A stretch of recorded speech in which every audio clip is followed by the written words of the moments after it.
एक समय की बात है। एक प्यारी सी लड़की थी जिसका नाम एला था। उसकी माँ का देहांत हो गया था और उसके पिता ने दूसरी शादी कर ली थी।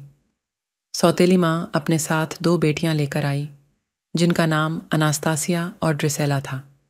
उसके बाद से एला को सिंड्रेला कहा जाने लगा क्योंकि वह अक्सर राख और धूल से ढकी रहती थी। सिंड्रेला की सौतेली माँ और बहनें उसे बहुत तंग करती थीं। वे उसे घर के सारे काम करने को कहती थीं और उसे कभी आराम नहीं करने देती थीं।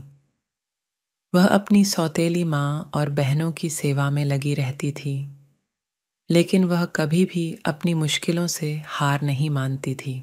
एक दिन राजा ने सभी लड़कियों को अपने महल में आयोजित एक पार्टी में आमंत्रित किया ताकि राजकुमार अपनी दुल्हन चुन सके।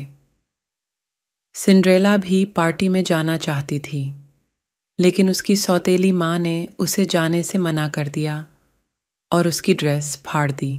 सिंड्रेला बहुत उदास हो गई और आंगन में जाकर रोने लगी। तभी उसकी परियों की रानी आई। उसने अपनी जादुई छड़ी से सिंड्रेला के कपड़े बदल दिए और उसे एक सुंदर गाउन और कांच के जूते पहनाए।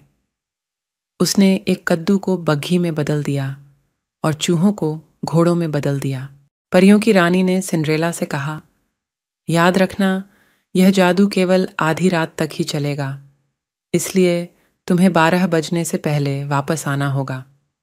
सिंड्रेला पार्टी में गई और राजकुमार ने उसे देखा और तुरंत ही उसे पसंद कर लिया। वे साथ में डांस करने लगे और सारा समय एक दूसरे के साथ बिताया। जैसे ही आधी रात हुई, सिंड्रेला को समय का ध्यान आया और वह जल्दी से महल से बाहर भाग गई। भागते समय उसका एक कांच का जूता सीढ़ियों पर गिर गया। राजकुमार ने उस जूते को उठा लिया और यह तय किया कि वह उसी लड़की से शादी करेगा जिसके पैर में यह जूता ठीक से फिट होगा। अगले दिन राजकुमार ने अपने सेवकों को हर घर में जाकर वह जूता पहनाने का आदेश दिया। जब वे सिंड्रेला के घर पहुंचे तो उसकी सौतेली बहनों ने उस जूते को पहनने की कोशिश की, लेकिन वह जूता उनके पैरों में फिट नहीं हुआ। अंत में सिंड्रेला ने जूते को पहना और वह उसे ठीक से फिट हो गया। राजकुमार ने सिंड्रेला को पहचान लिया और उससे शादी करने का निर्णय लिया। उन्होंने एक भव्य शादी की और वे खुशी खुशी रहने लगे। सिंड्रेला की मेहनत, धैर्य और विनम्रता ने उसे उसका सच्चा प्रेम दिलाया।